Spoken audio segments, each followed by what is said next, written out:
이제 법지, 빈지, 포락지. 근래 25회 이후에 가장 정답 많이 나왔던 파트가 요 세 가지 토지에 대한 설명이죠. 갑자기 이렇게 나왔죠. 그래서 뭐 책에 있는 그대로니까 모르는 건 아닌데 항상 이 법지, 빈지, 포락지를 세트로 하실 때 어느 땅을 기준으로 정리하셔라? 빈지를 기준으로 정리하셔야 돼. 그러니까 빈지하고 법지를 비교하셔야 되고요. 빈지하고 포락지를 비교하셔야 돼. 법지랑 포락지는 아무런 관계가 없어요. 빈지하고 포락지. 그래서 별건 아니고 특히 빈지하고 포락지를 할 때 우리가 교재상으로 보면은 이제 이게 바다하고 육지라 그랬죠. 이 구분짓는 경계선이 해수면 최대 만조위. 위에는 육지고 밑에는 이제 바다가 되는 겁니다. 그건 육지 땅이라 그래서 전부 다 지목이 있는 건 아니죠. 토지대장, 등기부등본이 있는 것이 아니라 지적공부. 지적공부는 토지에 관련된 이제 공적 장부의 줄임말이죠. 지적공부에 등록된 땅. 이 등록된 땅은 아까 토지 용어가 뭐였었죠? 필지. 등록이 안 된 땅. 그러면 해수면 최대 만조에서부터 법률상 명칭이에요. 공유수면 관리면 매립에 관한 법률에 보면은 개념이 나와 있는데 해안선으로 되어 있지만 이게 해안선이 해수면 최대 만조인데 해수면 최대 만조위부터 지적공부에 등록된 지역 사이의 토지 있죠. 이 땅을 뭐라 그런다? 이걸 빈지라 그래. 빈지의 법률상 명칭은 바닷가예요. 근데 우리 시험은 계속해서 빈지 이렇게 시험에 나오고요. 작년에 또 여기서 정답 나왔던 것 같아요. 그래서 해수면 최대 만조 수위선, 이게 해안선입니다. 지적 등록된 지역까지 사이의 토지. 그림이 딱 머릿속에 떠오르셔야 돼요. 그럼 빈지는 그 등록이 안 된 땅이니까, 그러니까 필지는 아까 소유관계가 있었잖아. 근데 등록이 안 된 땅이니까 이 빈지는 당연히 사적 소유권이 인정이 돼요, 안 돼요? 안 되겠지. 대신에 이 땅은 이용 가치는 높다, 낮다? 이용 가치는 높죠. 여름철에 해수욕장으로 많이 지자체에서 활용하잖아요. 그래서 근데 이제 이게 모래사장이 해변이다 보니까 이게 많이 유실이 돼서 백사장을 막 퍼다가 막 모래사장 넓히죠. 그리고 이제 겨울철에도 여기 빈지 가는 분들이 계시죠? 연인들이 새벽에 산책 나오죠. 기침하면서 이렇게. 그래서 이제 연인들이 거니는 그 발자국에 남기는 그 모습. 이 빈지를 걷고 있구나. 그 인터뷰하면 되죠? 빈지 다니시는군요. 아이고 감기 걸리셨네? 이렇게 하시면 됩니다. 그런데 빈지를 놔둔 목적 중에 하나가 뭐다? 허락제가 되는 거를 막기 위한 조치이기도 하죠. 그래서 빈지는 저기 보시면 개념이 이렇게 되고 이용실익은 있죠. 빈지는. 근데 사적 소유가 인정되지 않은 토지 이렇게 되어 있어요. 그럼 이제 포락지는 이제 뭘까? 지적공이 등록된 토지 아까 필지였었죠. 등록된 토지가 뭐예요? 물에 침식돼서 수면 밑에 잠겨버리는. 주로 수면할 때 물은 바닷가에 많이 잠겨요. 요즘에 지금 전 세계적으로 포락지가 많아지겠지.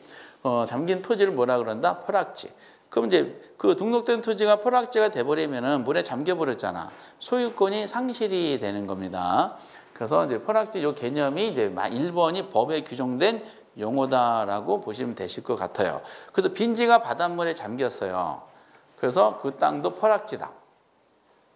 그건 아니겠지. 예, 등록된 토지가 빈지는 아니기 때문에 포락지라고 볼 수가 없는 겁니다. 그래서 해수면 최대 만조의 경계선부터 만약에 등록해버리면은 이게 포락지가 되는 땅들이 많아지잖아. 약간 여유를 두고서 등록을 하라 이렇게 설정이 되는 겁니다. 그래서 서로 세트인데 자꾸 포락지 개념을 빈지로, 빈지 개념 자꾸 포락지로 서로 크로스 체킹하는 게 일반적이더라고요. 그럼 법지는 뭐냐? 법지는 모양상으로 구분하는 거죠. 토지의 붕괴를 막기 위해서 어떻게 만드는 토지? 경사지게 만드는 토지를 우리가 법지다라고 얘기하는 거예요. 측량 면적이 포함되나 이용 실제로 사용할 수 없는 면적. 측량 면적이 포함된다는 것은 소유 관계가 인정이 된다는 뜻이에요. 법자니까. 그래서 빈지랑 비교될 때 이런 땅이 있다 그랬어요. 이 부분이 뭐라고요? 법지. 그러니까 토지가 붕괴되는 막기 위해서 경사지게 만든 토지를 이게 법지 이렇게 돼요. 그 여기 윗집 소유자가 있고 갑돌이, 여기 이제 아랫집 소유자 을순이가 있어요. 그 이제 법지 영역은 윗집 소유자 땅이야, 아랫집 소유자 땅이야.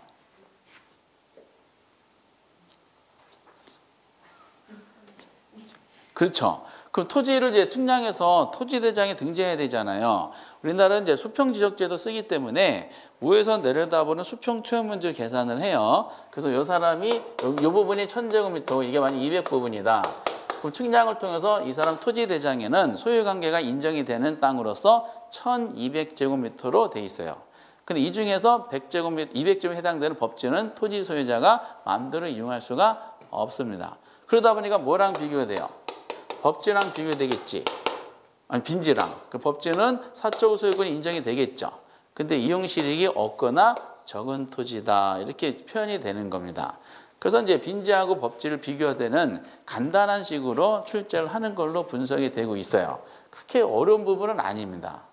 재미난 땅, 법지, 빈지, 프락지. 학교는 이렇게 쉽다니까. 그 나머지 기타적인 토지 중에 그 휴한지하고 공한지 있었죠. 휴한지, 공한 둘 다 한지잖아. 한지란 말은 나지 개념이에요? 건부지 개념이야? 나지 개념이죠. 나지 상태인데 이거를 나지 상태로 놔둔 목적이 뭐냐에 따라서 휴한지, 공한지를 또 세분화시킨 거예요. 근데 나지 상태로 놔둔 목적이 정상적인 이유로 빈 땅으로 놔두는 거를 휴한지라 그러고, 정상적이지 않는 이유로 빈 땅 놔두는 거를 공한지라 그래요. 정상적인 이유는 주로 휴경지를 말해요, 겨울철에. 그래서 땅을 쉬게 하는 땅이지. 지력 회복을 위해서 한동안 이용하지 않고 정상적으로 쉬게 하는 토지를 휴한지. 그럼 공한지는 투기 목적이겠죠. 정상적이지 않는 경우는 투기 목적으로 장기간 개발하지 않고 방치한 토지. 그 1980년대에는 공한지가 많았어요. 왜냐하면 이제 강남이 70년대 개발되면서 기업들 부동산 가격이 막 상승하니까 기업들이 땅을 많이 사놨어. 사놓고 뭐예요? 그냥 방치해요. 놔두고 있어. 공한지가 된 거야. 땅값 올리겠지라는 식으로 돈 있는 기업들이 땅 장사하는 거야. 이렇게 투기꾼 돼가지고. 그러니까 정부에서 세금 때렸죠. 이용하지 않는 땅에서. 그래서 공한지세. 반발이 심해가지고 없어졌습니다. 이렇게. 근데 그걸 지금 물어보대. 아니 80년대 없어진 걸 지금 물어보고 있는 작금의 상황은 지금 전 도대체 이해를 못하겠어. 선화지 있죠. 선이 무슨 선? 일본 고압선 아니면 빨래선. 고압선이야. 고압선 아래에 있다 그래서 선하지 이렇게 돼요. 그럼 선하지 소유자는요. 사실상 그 고압선이 영구적인 공익시설이잖아. 철탑과 철탑에 고압선이 지나가고 있죠. 그 밑에 있는 선하지 소유자는요. 결과적으로 이게 사실상 이 영구적인 시설이다 보니까 공중공간의 활용도가 제한을 받잖아. 재산권 침해받는 거죠. 그럼 그것이 사실 영구적인 시설이기 때문에 선하지가 거래될 때도 마찬가지고 감정평가할 때도 마찬가지인데 그만큼 가치가 떨어지지. 선하지 감가가 행해지게 돼 있어요. 그래서 여기 고압선이 통과하고 있는 토지를 말한다. 상공으로. 선하지 감가 행해진다. 여기까지가 보통 나왔어요. 여기까지가 지금 선하지까지는 몇 개 토지냐면은 다시 택지, 부지, 소지, 그리고 자룡 토지, 돼지, 꽉 막힌 건 맹지, 그리고 전설적인 토지, 후보지, 이행지, 또 다른 전설, 필지, 획지, 나지, 그리고 겸부지, 그리고 경지. 그러면서 이제 법지, 빈지, 프락지 이렇게 했었죠. 그러니까 15가지 휴한지, 공한지, 그리고 선하지 몇 개? 18개. 이렇게 되는 거야. 이게 기본이야. 가끔가다 이제 꼽사리를 껴서 다른 게 들어오긴 하는데 공유지는 민법 시간에 공부하시면 되죠. 공유, 총유, 합유 공부하잖아. 소유권 할 때. 그래서 한 필지 토지를 2인 이상이 공동으로 소유한 땅, 공유지라고 그럽니다. 뭐 이건 굳이 제가 안 해도 되죠. 1단지. 얘는 뭐다? 용도상 불가문의 관계에 있고 직가 형성이 같은 두 필지 이상의 토지. 용도상 불가문의 관계에 있는 두 필지의 토지를 묶어가지고 1단지다라고 하더라고요. 이렇게. 요 두 가지는 거의 출제되지는 않아요. 주로 위에 있는 것까지만 하셔도 웬만한 이제 토지 용어상에서 정답은 다 맞힐 수가 있을 것 같아요. 이게 지금 이제 계속 출제되고 있기 때문에 이따가 기출문제 수업할 때 한번 이해가 되실 겁니다. 유형이. 그래서 여기는 이제 토지 용어들은 이제 많이 우리가 연습하게 될 테니까 그냥 굳이 연습 고민하지 않으셔도 돼요.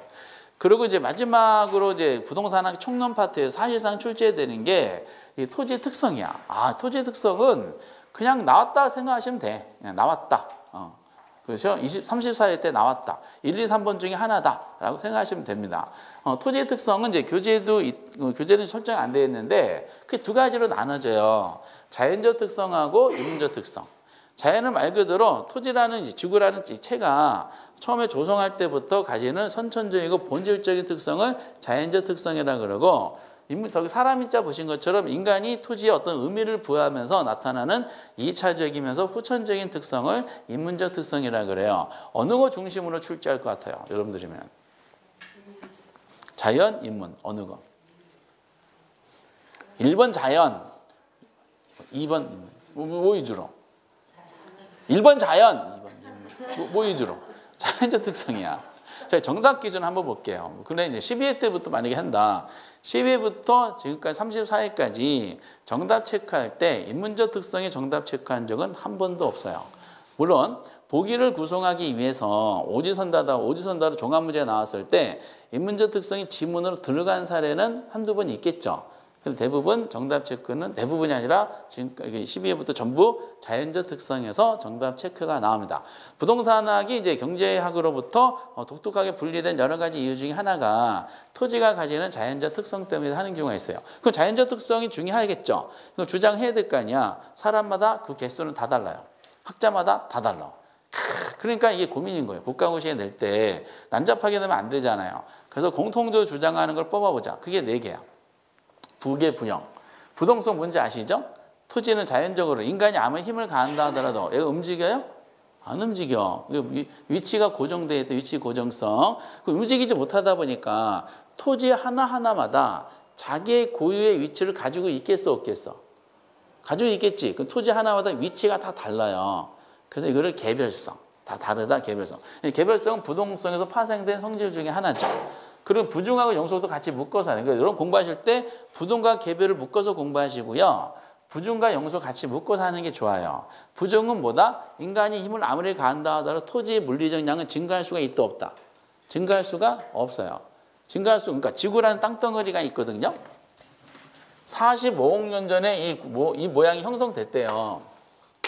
한참 인간이 나와가지고 일반 생산재 같은 경우, 동산 같은 경우는 공장에서 생산비를 투입하면 세상에 없었던 물량이 막 튀어나오잖아요.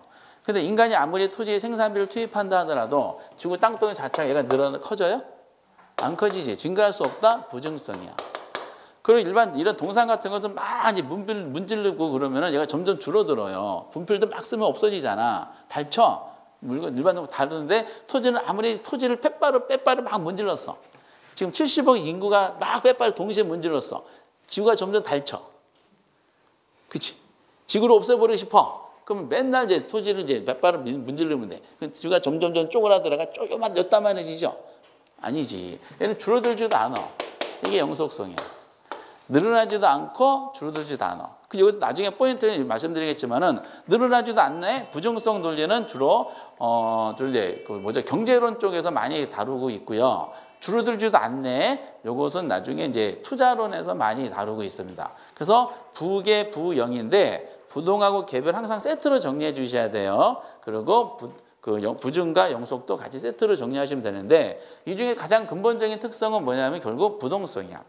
근데 현실적으로 가장 많이 나오는 특성은 어느 것 같아요? 정답 체크하고 독립된 문제로 가장 많이 나오는 것은 뭐다? 부중하고 영속이 많이 나옵니다. 이렇게. 그래서 이거를 이제 구별하는 볼게요. 이거 이외에도 부동성에 파생된 인접성하고 적재성, 지력성, 가경성 이런 것들이 있어요.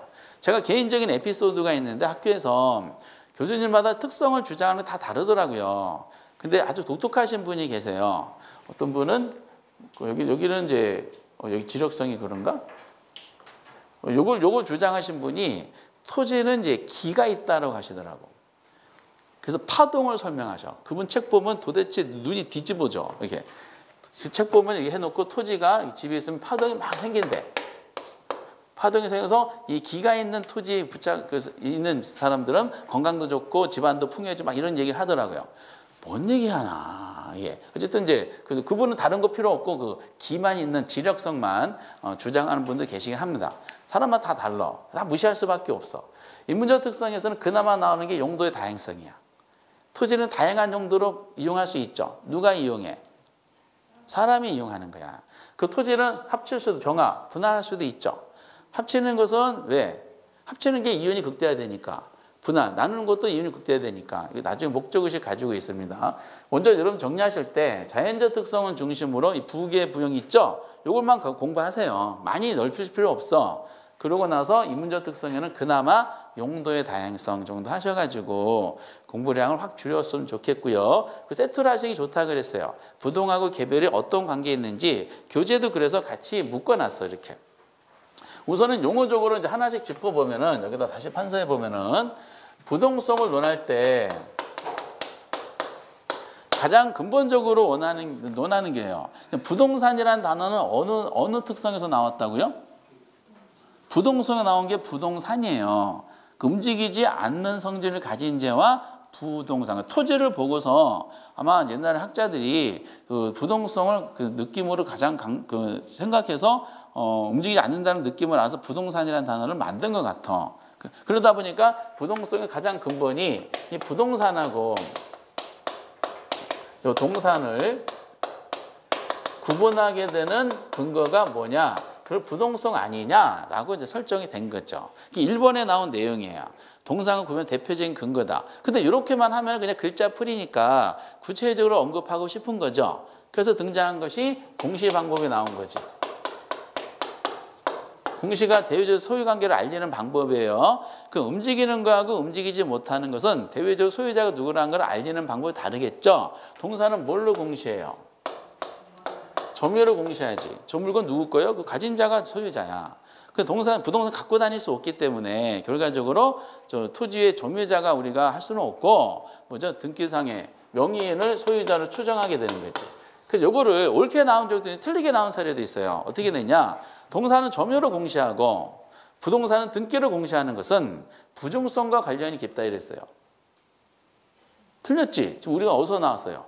부동성에서 나오게 된 겁니다. 이렇게. 그리고 개별성에 대한 논리는 같은 말이 얘가 뭐라 그러냐면 비대체성 그러고 그 이질성 이렇게 설명이 돼요. 다 다르다는 거야. 근데 이 개별성에서 우리가 학문적으로 가장 중요한 게 뭐냐 봤더니 얘는 일물일가 법칙이 적용된다 안 된다? 안 되는 거야. 일물일가 법칙을 적용되지 않게 만드는 게 뭐라고요? 이게 개별성이야. 우리가 시장론을 잠깐 건드렸었는데 일물과 법칙이 적용되는 시장이 딱 한 시장이 있어. 무슨 시장인지 혹시 기억나세요? 그렇죠. 기억나세요. 일물과 법칙이 적용되는 시장 오로지 완전 경쟁 시장밖에 없어요. 이게 그러면은 이제 완전 경쟁 시장에서 일물과 법칙 하나의 물건에 하나의 가격이라는 일물과 법칙이 적용되려면 상품이 동질해야 돼요. 동질해야 되는데 현실적인 부동산 상품은 다 달라. 다 다르다 이질성이라는 표현하고 있고요. 그럼 동질적 상품은 나중에 수용을 공부하시겠지만 대체제라 그래요. 근데 이질성은 비대체적이죠.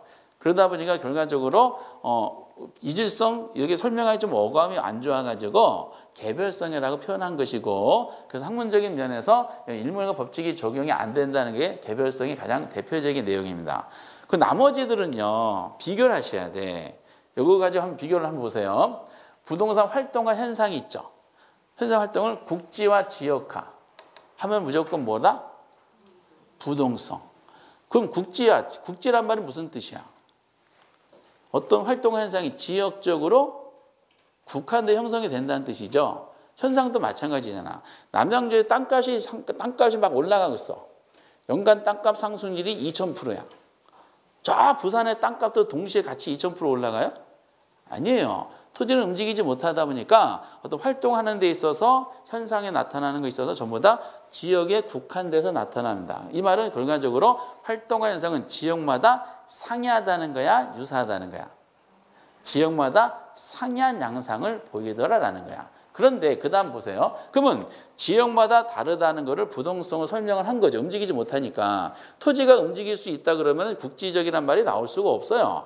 왜냐하면 남양주 땅값이 2000% 올라가네. 제가 살고 있는 노원구는 땅값이 2000% 떨어지고 있어요. 그럼 방법은 뭐야? 노원에 있는 토지를 어디에? 차에 싣고 남양주로 옮겨오면 되지. 얼마 시간 안 걸려요. 옮겨오면 땅값 상승을 누릴 텐데 그럴 수가 없다는 것 때문에 부동성. 그런데 그러면 여기서 지역마다 다르다는 걸 부동성 설명했어. 그럼 같은 지역이죠. 같은 지역에도 수많은 개별 토지가 있잖아. 그럼 동일한 시장 지역 내에 있는 개별 토지는 똑같은 양상을 보일까? 다 달라요. 동일한 시장 지역 내에 있는 토지도 다 다르더라. 이거를 뭐라 하냐? 활동 현상을 개별화, 구체화. 국지와 지역하면 뭐라고요? 부동성. 개별 구체를 설명한 뭐죠? 개별성. 먼저 구체를 설명한 거죠. 그리고 부동산 시장의 특성 논할 때 부동산 시장도 결과도 다 다르죠. 지역마다 다른 양상 보이고 이걸 국지적 시장이라 그러는 거야. 근데 같은 지역에도 개별 상품마다 다르죠. 그 상품의 비표준화성이라 그래. 표준화가 어렵다. 개별적 구체적으로 설명한 거죠. 그 나중에 감정평가할 때 결과적으로 남양주에 있는 토지를 감정평가를 의뢰받았어요. 그 남양주에 있는 토지는 남양주라는 지역의 영향을 받아서 가격이 형성이 되잖아. 그 남양주에 있는 토지 평가 의뢰받은 평가사가 휴가를 우간다로 갔어. 그 우간다에 있는 상황을 조사해가지고 남양주 땅값 평가를 반영을 해. 논리적으로 맞아요? 안 맞아요. 토지는 움직이지 못하니까 자기가 속해 있는 지역의 영향을 받을 수밖에 없어. 그럼 평가사들은 그 남양주의 토지에 대해서 남양주라는 지역적인 요소가 얼마만큼 영향을 주는지를 분석을 해야 돼. 그게 지역 분석이야. 지역 분석하면 뭐라고요? 부동성. 그러면은 그 다음에 그럼 남양주에 있는 토지는 지역 영향을 받지만은 개개 토지마다 다 다르잖아. 모양도 다르고 지세도 다르고 지질도 달라요. 그럼 뭐다? 이제는 지역적인 요소 봤으니까 물건 자체를 들어가서 물건 자체에 대한 분석도 필요해요. 그게 뭐다? 개별 분석이야. 지역 분석, 개별 분석. 엄청 나오죠. 그러니까 토지는 움직이지 못하니까 토지에 대한 정보를 알고 싶어. 그 어떻게 해야 돼? 직접 현장에 가야 되지. 토지를 가져오려 할 수 없으니까. 그게 무슨 활동? 임장활동. 근데 그냥 임장활동하면 부동성이에요. 근데 우리 시험에 출제하는 선수죠. 개별성에도 임장활동이 나왔었어. 근데 개별성 임장활동 나왔는데 사람들이 그 많은 분 틀렸다고 했어요. 근데 그 나중에 보니까 O야. 네. 근데 앞에 뭐가 들어갔냐? 구체적으로. 기가 막히지. 그리고 용도 지역 지정 이렇게 나오면 이거 무슨 특성이야? 부동성. 그럼 여기서부터 보세요. 왜 부동성에 대한 논리가 정답 체크를 그동안 많이 안 나왔냐면은 용어상은 너무 뚜렷하기 때문에 그래요. 2번부터 6번까지 보면은 지역, 국지.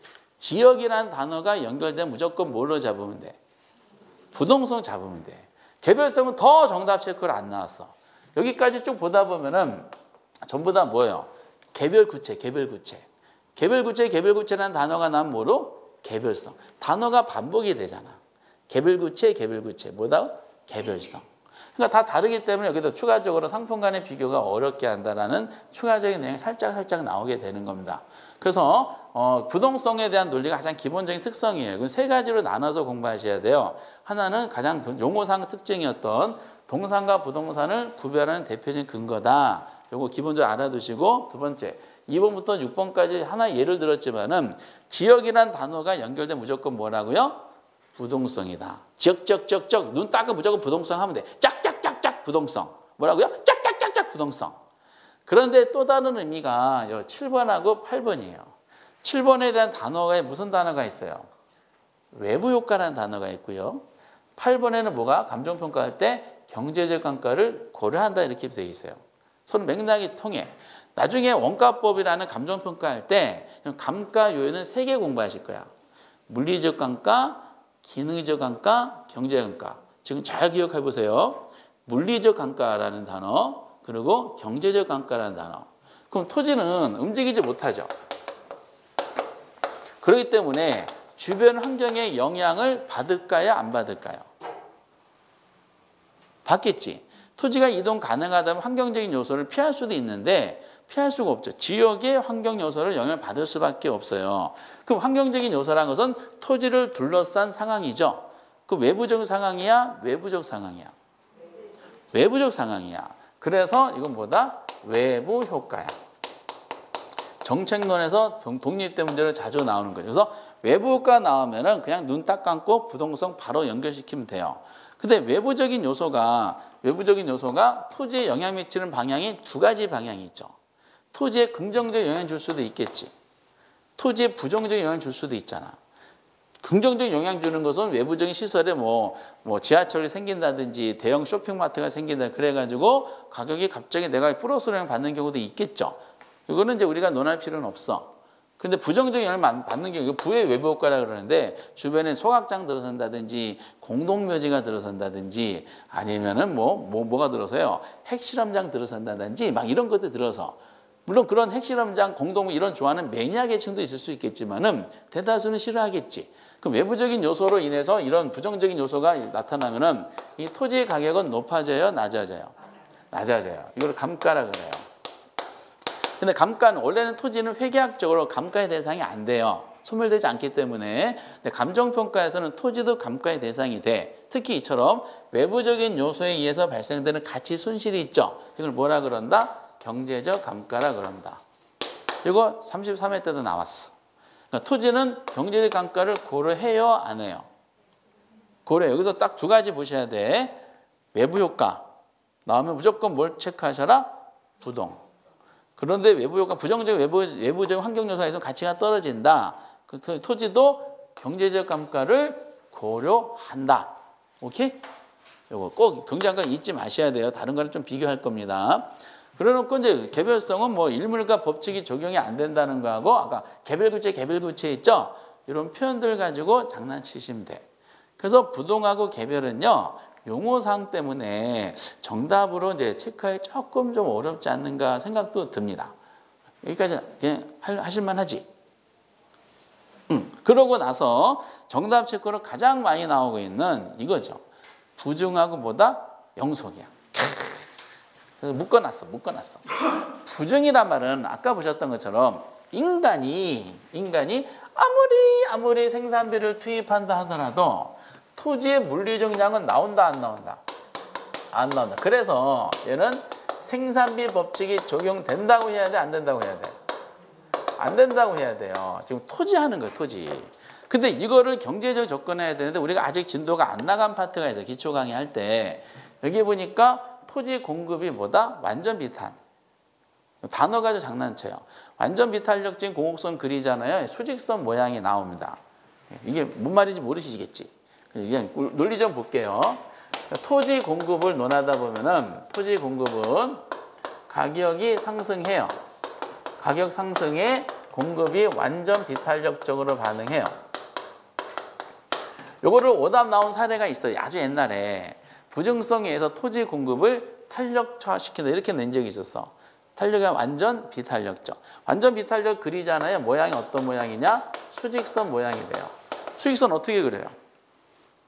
그렇지. 여러분 수직선을 딱 그려서 공급선을 이제 지난번 했으니까 공급선 수직선 그리면 얘는 공급이 가능하다는 거야, 불가능하다는 거야? 불가능하다는 거야. 근데 이게 자연적 특성이잖아. 그래서 그때 3번에 나온 아주 저거 굉장히 중요한 내용인데 요거 자체가 무슨 뜻이냐면은 결국 토지에 있죠. 토지의 물리적 공급은 어떻다? 불가능하다라고 하셔야 되는 거예요. 물리적 공급 뭐라고요? 불가능하다. 그러면서 나머지도 보면은 여기에 토지는 그만큼 생산이 안 되니까 귀한 거잖아. 그럼 토지를 차지하기 위해서 소비자들의 입지 경쟁을 유발시키고요. 집가 상승의 근본적 원인이면서 토지에다 뭘 가져요? 독점적 소유를 갖게 돼요. 토지는 귀하니까 사유재산 대상이기도 하지만은 공공성이 너무 강해가지고 정부가 좀 관리, 규제할 필요는 있지 않겠는가 그래서 토지 공개념 사상이 나오고요. 그 토지는 귀한 거니 항상 최고 상태를 유지할 필요성이 있죠. 최이의 판단 근거가 돼. 또한 여기까지가 기본 패턴. 그러면 여기까지 2번부터 8번까지가 지금 같은 내용이라는 게 이해되세요? 같은 내용이야. 똑같은 거. 그 마지막에 이제 토지를 집약화시킨다는 단어 있죠? 요거를 별도로 보시면 돼. 그래서 이제 생산 법칙이 적용 안 된다는 한 글자풀이 그대로 1번을 논외로 하고 2번부터 8번까지 같은 맥락을 보시고 나서 9번의 집약화 요거를 딱 단어를 체크하시면 돼요. 그래서 어떤 논리냐? 여러분 공급 법칙이라는 게 있어요. 경제 원리죠. 공급 법칙은 가격하고 공급량과의 관계를 말합니다. 가격이 상승하면은 공급량은 어떻게 된다고요? 제품가격이 상승하면 그 제품에 대한 공급량은 증가할까요? 감소할까요? 공급자는 물건을 파는 사람 입장이잖아. 본인이 판매하는 물건의 가격이 비싸지면 이때다 해서 공급량은 늘리겠지. 그래서 가격이 올라가면 공급량은 증가를 해요. 요 그래프를 한번 그려보면요. 공급선 모양이 뒤에서 이제 우리가 다음 주에 공급이 들어가겠지만은 가격이고요. 종축에다 가격 잡고 행축에다가 공급량을 잡아요. 그럼 가격이 P0 상태였을 때 공급량이 Q0였더라 한번 가정해 보세요. 그럼 P0 가격에 대항한 공급량을 좌표에 찍으면 여기에 공급량점이 찍혀요. A라 그럴게요. 근데 가격이 P1으로 올라갔어. 그럼 공급 법칙에 의해서 공급량이 늘어날 거 아니야. P1에 대응하는 공급량을 Q1이라고 볼게요. 요 가격에 대한 공급량 좌표에 찍으면 여기에 공급량점이 찍힙니다. 그럼 두 점을 연결하면은 이러한 모양이 생겨요. 공급선 모양 이 모양 어떤 모양이야? 이거 우상향이라 그래요? 아니면 정체불명이라 그래요? 우상향이라 그래요. 근데 공급 법칙은 이게 전개 원리야. 근데 토지 있죠, 토지. 토지 가격이 상승했어요. 그럼 토지 공급량은 어떻게 된다? 자연적인 면에 접근했을 때 가능하다, 불가능하다.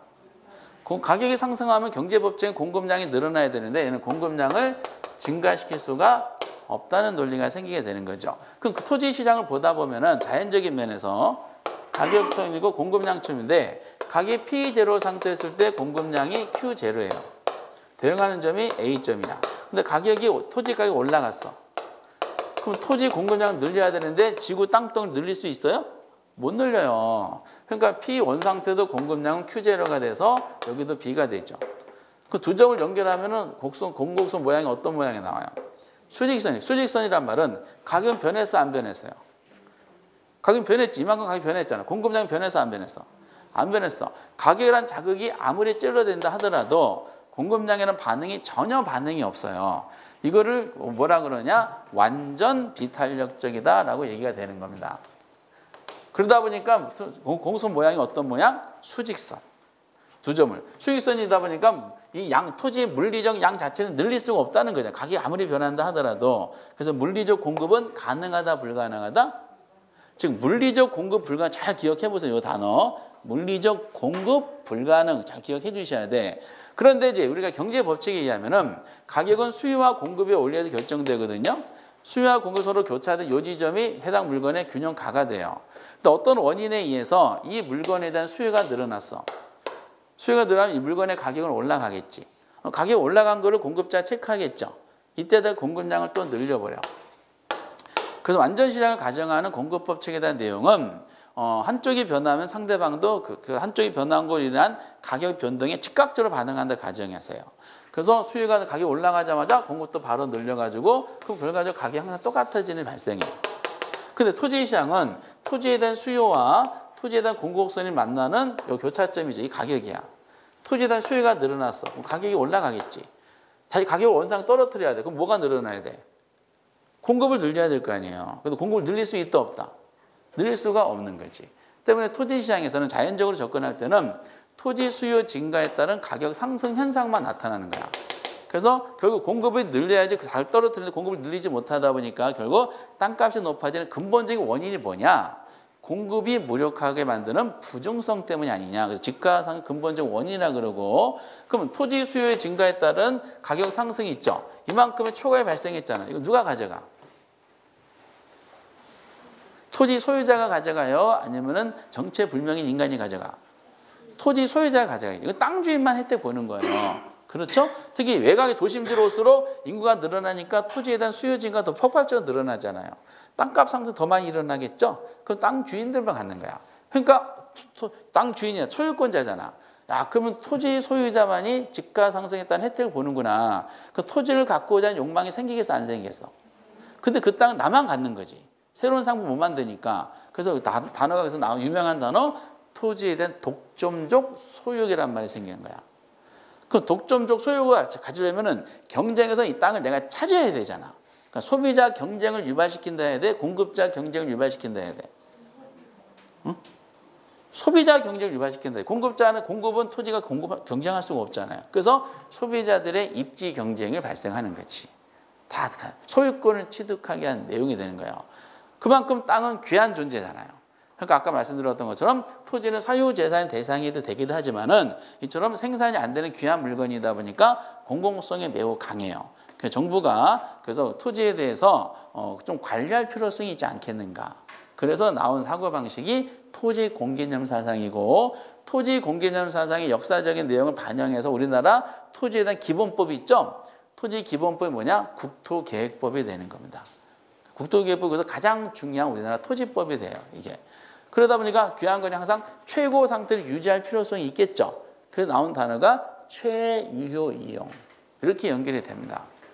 그 토지를 집약적으로 이용한다는 논리는 나중에 관련되는 파트가 있으니까 보도록 하겠어요. 그래서 여러분들 출제위원이야. 그럼 가장 전형적으로 많이 나오는 게 뭐냐면은 여기 있는 파생되는 현상이 있잖아요. 이거를 이제 요즘에는 보니까 박스를 쳐놔. 박스를 쳐놓고 이 안에 있는 거 관련되는 토지 특성 물어봐요. 그러면 이제 특성 중에 종류가 있겠지. 그럼 부등성이 정답이 되는 것이고, 이게 가장 쉬워. 이렇게. 그리고 이제 전형적으로 오답 나오는 사례는 여기 있는 걸 막 설명을 해. 그 부등성을 매칭시켜야 되잖아요. 여기 있는 내용은 부동성과 매칭시킨다든지 뭐 영속성과 매칭시킨다든지 이렇게 설정을 합니다. 그리고 또 하나 이제 우리가 출제원이 뭐 다른 시험도 그렇지만은 말장난이 들어가죠. 그럼 여기에 부등성에 대한 논리하면서 완전 비탄을 탄으로 바꾼다든지, 물리적 공급이 불가능한데 물리적 공급은 뭐라고요? 가능하다고 한다든지, 그리고 소비자 경쟁을 유발하는데 공급자 경쟁을 바꾼다든지, 토지를 집약적으로 이용하는데 여기다 반대말인 조방화 시킨다든지, 이런 표현 자체를 거꾸로 해가지고 하는 게 또 다른 시험 유형이에요. 증가할 수 없다는 거. 느껴지세요, 몸으로? 이거 느껴지시는 분, 이 시점에서 오늘 첫날인데 느껴지시는 분은 전 세계적으로 상위 0.001%에 해당되는 엄청난 실력자예요. 엄청난. 지금 대부분은 지금 저 인간 뭔 얘기하는가 이렇게 돼요. 어차피 중요한 부분들은 나중에 본문에 다루기 때문에 그래요. 그래서 얘는 이제 공급이란 논리, 생산이 안 되니까 주로 경제론 파트에서 관련되는 게 많이 생길 수밖에 없어요. 근데 영속성은 뭐예요? 인간이 아무리 사용한다 하더라도, 그리고 시간이 아무리 경과된다 하더라도 토지의 물리적 자체는 소모되지도 않고 소멸되지 않는다는 거야. 그게 영원하다는 뜻이에요. 그 영원하다는 생각이 딱 드는 순간에 토지는 무슨 생각이 될까? 토지에 대해서. 야, 쟤는 투자자로서 좋다고 해서 느낌이 들어요? 나쁘다고 느낌 들어요? 좋다는 느낌 들죠? 토지를 내가 가지고 있으면 영원히 존재하다 보니까 내가 기간 중에서 뭔가 이거 가지고 돈을 벌고자 하는 어떤 방법처럼 생각하는 게 있을 줄 않겠는가? 뭐 토지처럼 영원하지 않지만 사람도 좀 수명이 길잖아요, 상대적으로. 그러니까 집에 계시면 저를 취득했잖아. 취득한 오랜 기간 동안 저를 가지고 있을 거 아니에요. 그러니까 가지고 있으면서 무슨 생각하겠어? 저 인간을 좀 돌려볼까? 이런 생각하고 있지 않겠는가? 저 인간을 남한테 빌려줘가지고 돈 좀 볼까? 이런 생각을 하게 되는 겁니다. 그러니까 이건 결국 뭐냐면은 투자 개념이 많이 연결이 돼요. 우선 다 한자풀이 그대로니까 첫 번째 단어 잘 보세요. 아까 주의하시라고 이제 미리 말씀드렸던 건데, 한자풀이 그대로라는 과정 중에 영원하네. 물리적으로 영원하다는 거야.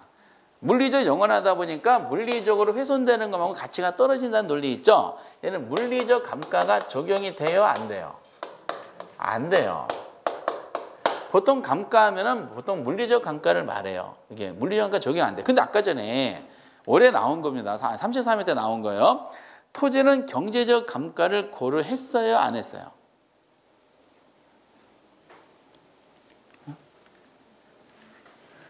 그러니까 이제 이렇게 몇 발자국 옮기면은 잊어버리는 게 정상적이야. 경제적 감가를 고려했어, 안 했어요? 했지. 토지는 움직이지 못하니까 부동성 때문에, 아까 소각장, 핵실험장 예를 들었잖아. 외부 환경적인 요소가 안 좋은 게 있으면은 내 토지의 가격은 떨어질 수밖에 없어. 그러니까 외부적인 요소에서 영향을 본인이 받아요. 경제적 감가라 그래. 법률상 명칭이. 토지는 경제적 감가를 고려해줘. 무슨 특성에 의해서? 부동성에 의해서. 근데 토지 자체는 물리적으로 소멸이 안 돼. 물리적으로 소멸되는 것만큼 가치가 떨어진다는 게 물리적 감가야. 그러니까 논리 안 맞잖아. 토지는 물리적 감가는 적용이 안 돼요. 무슨 특성? 영속성이야. 토지는 경제 감가 고려되어 무슨 특성? 부동성에 의해서. 이렇게 보통 감가가 적용이 안 된다고 할 때는 이제 우리가 물리적 감가를 말해요. 그러면 한번 생각해 보세요.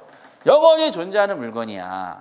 그럼 무슨 생각할까? 그래서 나온 단어가 저 순서대로 보면은 적어놓고 해봐요. 이거는 소유의 이익감, 이용의 이익이 그걸 분리를 가능하게 해줄까요? 불가능하게 해줄까? 가능하게 해주지. 소유의 이익이란 말은 소유자이죠. 소유자. 소유자가 부동산을 소유하면서 본인이 느끼는 어떤 이익, 편익을 우리가 소유의 이익이라고 생각하시면 돼. 근데 이용의 이익이란 말은 뭐냐면은 소유자 본인이 이용하는 것이 아니라 타인한테 이용시키는 거예요. 남한테 이용시켜가지고 뭔가 이익을 취할 수도 있겠지. 그렇죠? 다만 타인을 이용시킨다면 뭐 준다는 거예요? 임대 준다는 거잖아. 그러다 보니까 이 법률관계 생기지. 똑같은 토지인데 소유권자하고 있고 이용권자가 분리가 되잖아요.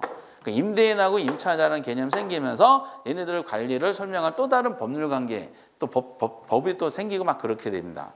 그러면서 또 하나 유명한 단어가 하나가 등장하잖아요. 거기 뭐예요? 소득이득과 무슨 이득? 자본이득을 획득할 길을 제공. 이건 어디서 나오냐? 투자론에 나와. 소득이득은 뭐를 말하냐면 투자, 여러분들 나중에 투자를 공부하시다 보면은 부동산 투자의 단계가 있어. 부동산 투자 단계 혹시 몇 단계인 거 아시는 분? 부동산 투자 단계 1번 3단계, 2번 87만 단계, 3번 1억 5천만 단계. 뭐 몇 단계? 3단계지. 아, 왜냐? 취득, 그 다음에 운영, 마지막에 뭐해? 처분해버려. 그치? 그러면 이제 부동산 수명이 토지는 영원하잖아. 그럼 본인의 처분하는 것은 본인이 판단하겠지. 난 100년 후에 팔겠다. 그럼 그 사이에 그 100년 동안 뭐 해요? 남한테 빌려줄까? 이런 생각 하겠지. 그래서 이거는 주로 어느 단계냐면은 운영 단계에서 기대되는 남한테 이용시켜서 얘는 임대 수입을 말하는 거죠. 그리고 얘는 물리적 훼손이 안 된 상태에서 나중에 100년 후든 10년 팔 수가 있잖아요. 자본이득은 뭐다? 얘는 매매 차익. 그래서 나중에 투자론 들어가시다 보면은 소득이득과 자본이득을 획득할 길을 제공해 주는 것은 영속성과 관련이 있다. 이렇게 거꾸로 내 거기서 투자론에서 투자에 공부합니다. 그러다 보니까 연결되는 게 소득이득이 임대 수입이라 그랬죠. 그래서 혹시 임대료, 뭐 임대차 시장, 임대료와 관련되는 표현이 나오면은 무슨 특성 잡아야 돼? 영속 이게 연결이 되는 거지. 그러니까 또 하나는 또 연결되는데 자본이득을 기대한다는 것은 그만큼 토지가 자산가치 보존 수단으로서 우수하다는 거야, 우습다는 거야. 우수하다는. 그래서 나온 게 이거 이렇게 연결되는 게 토지는 자산가치 보존 수단이야. 소멸되지 않으니까 우수하다. 이 말을 다시 다르게 얘기하면은 토지는 투자재로서 좋다는 뜻이지. 그러고 나서 여기가 전부 다 같은 말들이에요. 이렇게 연결돼서 다음 어떤 표현을 쓸 것인가 라는 내용인데 여기 쭉 나오죠. 그래서 또 하나 중요한 게 이거죠. 6번째. 소모를 전제하는 재생산. 재생산 이론이 왜 그래요? 다시 만든다는 거죠. 왜 다시 만들어? 없어졌으니까. 소멸된 거니까 다시 만들고 소멸됐으니까 다시 만들고 이러잖아요. 그치? 다시 만들지 않지만은 다시 공급해주고 이러잖아. 저희 집에서는 집에 계신 분이 술을 엄청 좋아하세요.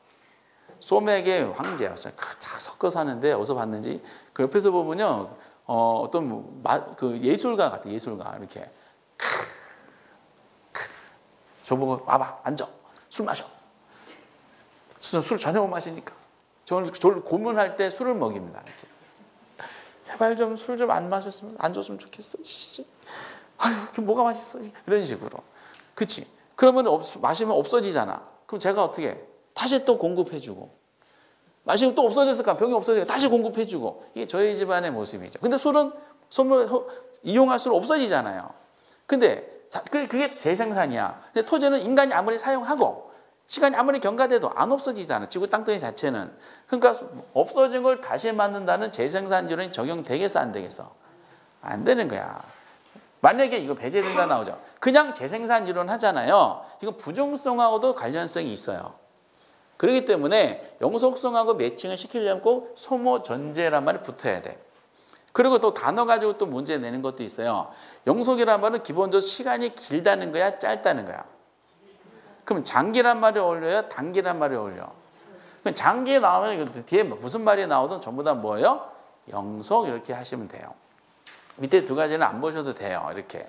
그래서 전부 다 감각적으로 수명이 무한대라는 생각하시면서 나 같으면은 이거 어떻게 할 텐데 생각하시다 보면은 요 논리들이 생길 수밖에 없어요.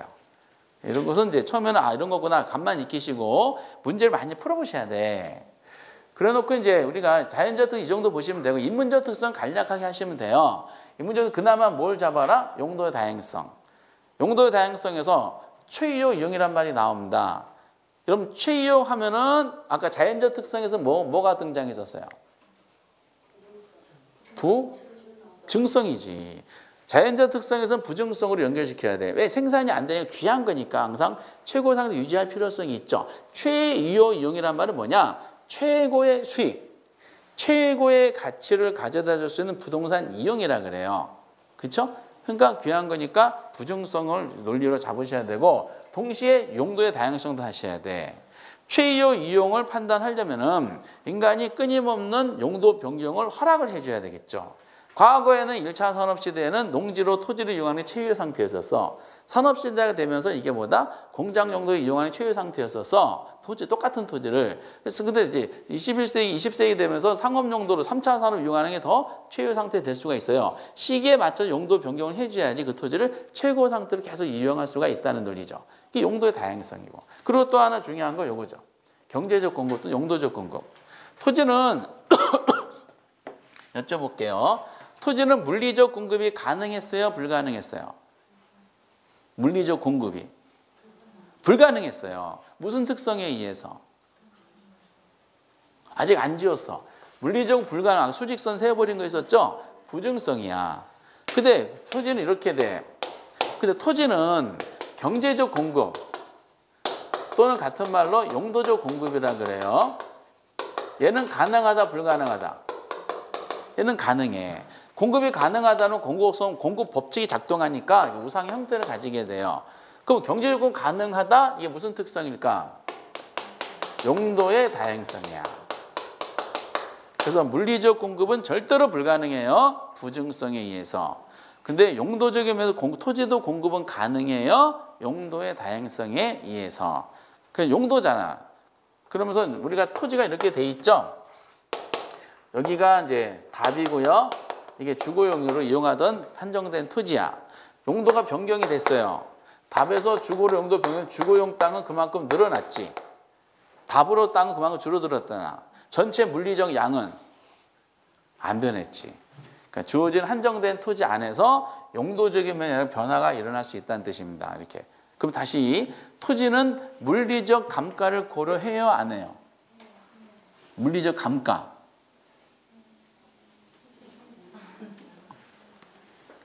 물리적 감가는 고려하지 않잖아. 지금 정신이 혼란 상태에 빠졌어요. 물리적 감가 고려하지 않잖아요. 무슨 특성? 영속성. 토지는 경제적 감가는 고려해요, 안 해요? 하죠. 무슨 특성? 부동성. 그래서 물리적 감가, 경제적 감가하고 감가적인 측면, 물리적 공급, 경제적 공급은 별개의 내용이에요. 그 구분 잘 해주셔야 됩니다.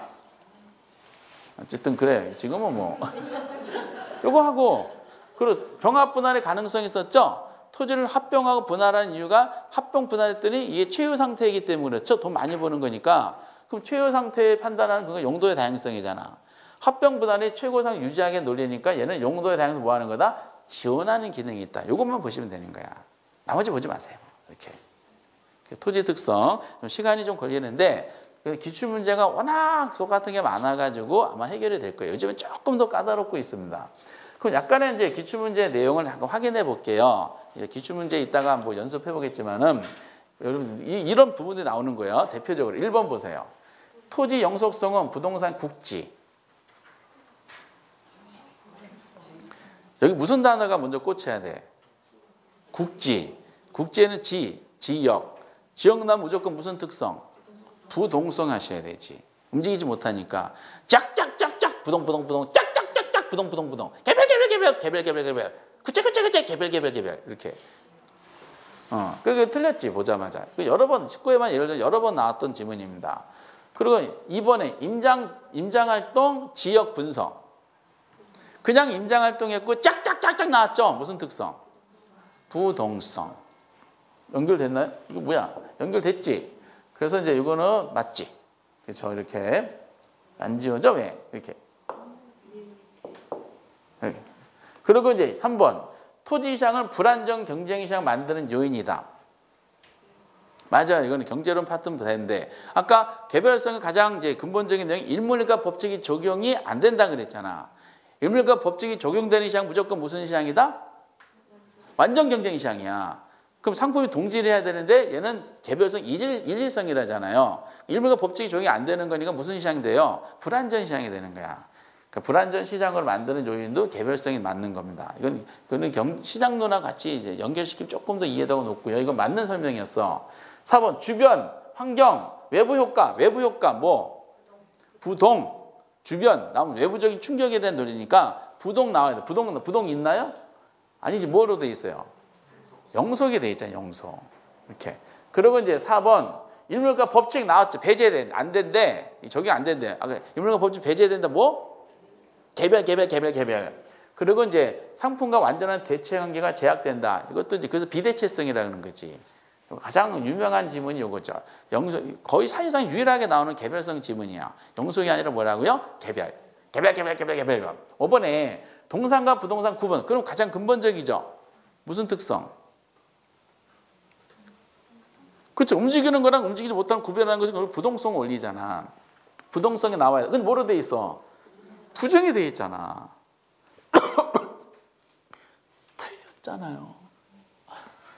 틀렸잖아. 이렇게. 그런 거. X. 그리고 이제 7번. 장기 투자. 장기 나와서 장기 나오면 뭐가 떠올라? 장기 하면은 부동, 개별, 부중, 영속. 장기라는 단어가 어울리는 영속이라는 단어가 어울리지 않아요? 그렇죠. 그 말뚝 받은 게 뭐야? 소득이득, 자본이득 나왔잖아요.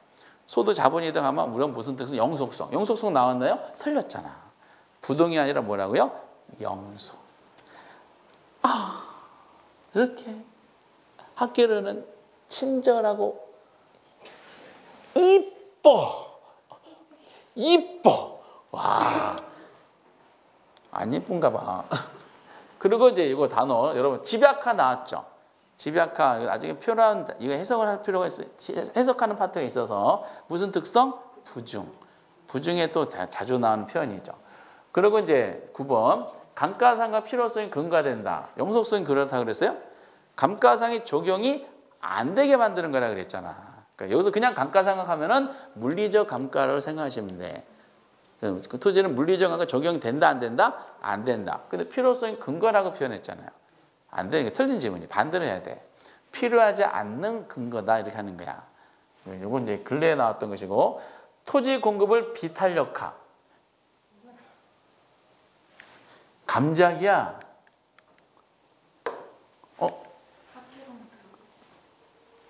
어디 갔어?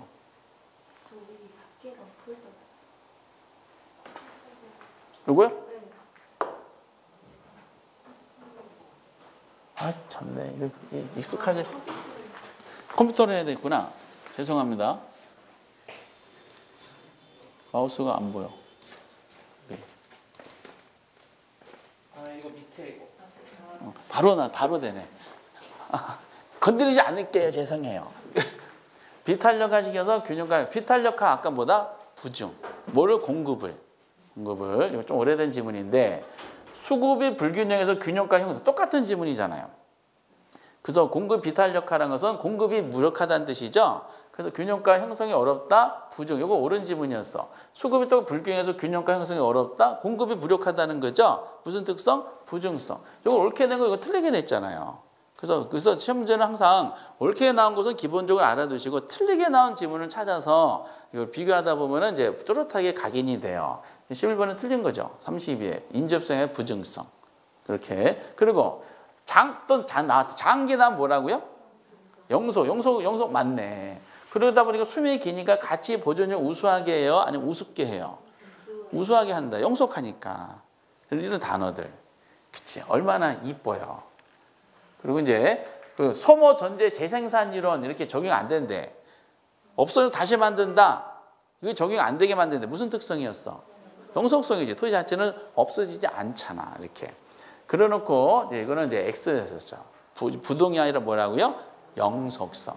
그러면서 이제 작년에 나온 문제 한번 볼게요. 33회 때. 작년 그나마 좀 까다롭게 나온 축입니다. 지금 문제 중에서 1번에 옳은 겁니다. 토지는 물리적 위치가 고정돼 있어. 무슨 특성?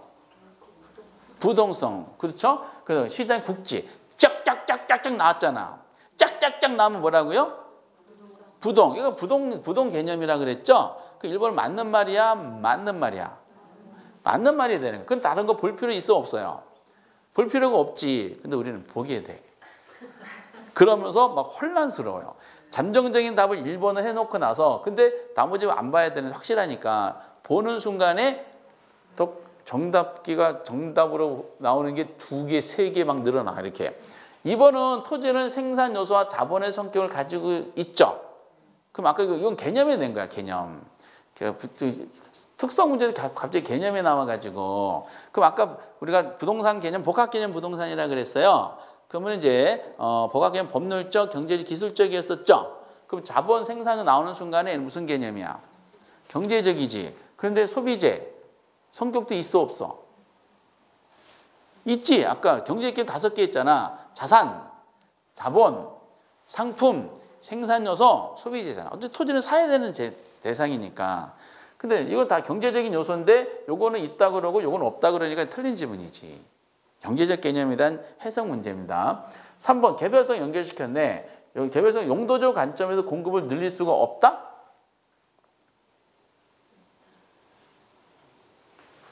응? 맞는 말 틀린 말. 다시 정리해 볼게요. 저건 다 틀린 지문인데 다시 토지 있죠, 토지. 토지는 물리적인 측면에서는 공급이 가능하다, 불가능하다? 불가능하다. 무슨 특성? 부증성. 여러 번 나온 표현인데 토지는 용도적 관점에서 용도적 공급은 가능하다, 불가능하다? 가능하다. 무슨 특성? 1번 용도의 다양성, 2번 안용도의 다양성. 용도의 다양성. 이렇게 이걸 이해하는 게 물어본 거야. 근데 이건 근본 다 틀렸죠. 토지를 하더라도 용도적 관점에서 공급이 가능하다는 거잖아. 그러니까 용도적 관점에서는 공급을 늘릴 수가 있다 해야 돼. 요걸 만약에 살린다 그러면은, 그렇죠? 용도적 관점에서는 공급을 늘릴 수가 있다. 그 앞에 뭘로 바꿔야 돼? 용도의 다양성으로 인해서 이렇게 하셔야 되지. 무슨 뜻인지 아시겠어요? 근데 공급을 늘릴 수 없다. 요걸 살리고 싶어. 그럼 공급이 불가능하다는 거죠. 그러면은 용도적 관점이 아니라 뭐라 그래? 물리적 관점에서는 공급을 늘릴 수가 없다. 그러면 앞에 무슨 특성 들어야 돼? 부정성이 들어가야 돼요. 어떻게든지 앞된 말이 다 안 맞아. 아주 중요한 지문이었었어요. 이렇게 이거 비슷한 게 워낙 많이 나와가지고 이거 X. 그리고 토지의 공급은 특정 용도의 토지에 대해서는 장단기적으로 완전 비탄력제 이렇게 돼 있죠. 부증성으로 인해서 똑같은 지문이더라고. 부증성 나왔으면 물리적 공급이 가능하다, 불가능하다? 불가능하다는 거야. 물리적 공급이 불가능하다는 것은 요거는 시간 개념 필요 없어. 얘는 단기적이든 장기적이든 다 적용이 돼. 불가능해요. 왜? 지구 역사가 45억 년이라고 그러더라고요. 45억 년에 지구 면적이 변했겠어? 안 변했겠어? 안 변한 거야. 45억 년이면 단기야, 장기야? 그걸 단기라고 장기가 아니라 그러면 좀 제가 뭐라고 할 필요가 없네. 물리적 공급 자체는 뭐다? 장단기가 의미가 없이 그냥 불가능해요. 근데 용도적인 관점이 있죠. 여기 용도가 나왔잖아. 이게 포인트죠. 용도적으로 공급은 가능하지. 그렇죠? 근데 용도적 공급이 가능하다 그래서 이게 바로 단기에는 공급이 불가능하잖아. 용도적 관점은 단기는 안 되고 장기적으로는 용도 변경이 가능하니까 됩니다. 이렇게. 그래서 이거를 좀 까다롭게 냈는데 부정성을 만약에 살린다. 토지 공급은 용도 토지가 아니죠. 토지 공급은 인해서 토지의 물리적 공급은 장단기적으로 완전 비탄력적이다 이렇게 해야 돼요. 오케이? 그러니까 부중성을 그대로 살리려면은 용도란 말이 나오면 돼, 안 돼? 안 돼요. 그 뭐라가 나와야 돼? 물리적 공급은 단기든 장기든 생산이 불가능하니까 완전 비탄력적이다 이렇게 해요. 그런 취지로 요 집을 만든 것 같아. 그리고 여기 보시다 이걸 이제 아주 요것이 이제 진짜 신경 쓰게 된 건데 영속성으로 인해서 물리적 경제적 측면에서 감가상각을 하게 된다. 이걸 나왔었죠. 그럼 아까 잘 보세요. 물리란 단어 잘 보시고 경제란 단어 잘 보셔야 돼. 그러면은 물리적 측면이라고 나왔어요. 여기서 지금 감가로 연결됐잖아. 이게 무슨 감가?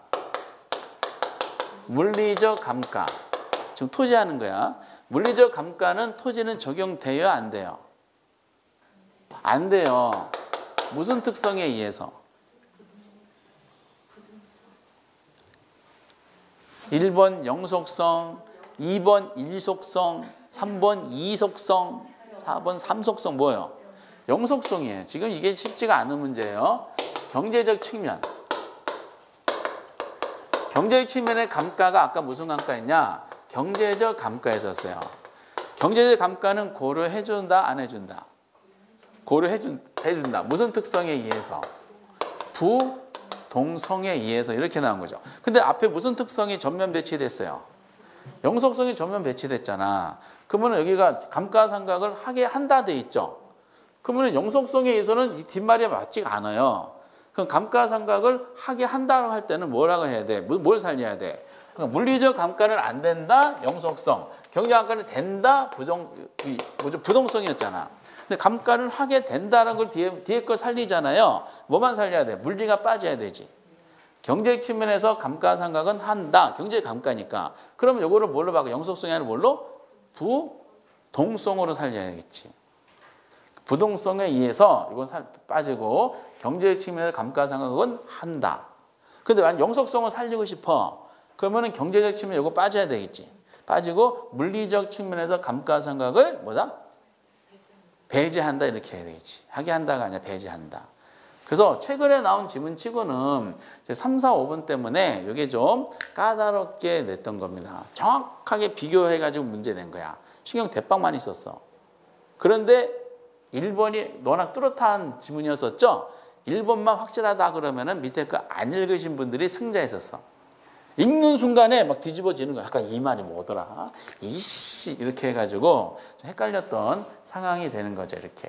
그래서 여기까지가 오늘의 총론 파트에 대해서 부동산학에 대해서 소개, 그리고 부동산 개념, 토지 용어, 그리고 부동산 특성 이렇게 잡아봤어요. 그리고 이제 여기 있는 게 3문제짜리야. 최소 3문제 맞히셔야 되고요. 그리고 놓고 이제 요 내용은 앞으로 정규 과정에서는 논하지 않을 겁니다. 이론 과정에서는 1월 달에 수업한 게 전부니까 요거를 잘 정리하셔가지고 특히 다른 예상 문제지 풀 필요 없어. 오늘 거는요, 약 10년치 있죠? 20회 이후에 나왔던 10년치 기출문제, 그러니까 12년치 되겠네.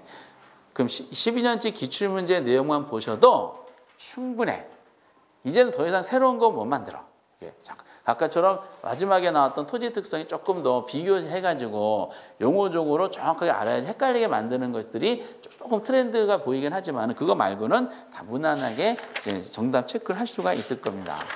그러고 나서 이제 책의 공간을 보자 참 넘어가셔도 되고 이제 다음 주부터 이제 승부가 나와야 되죠. 큰 주제 중에 하나인 뭐가 있다? 경제론이라고 있어요. 경제론 내용을 한번 살펴보도록 할 겁니다. 다음 주부터 여기 경제론이 쉽지가 않아요. 해석 위주로, 이해 위주로 이제 들어가게 될 겁니다.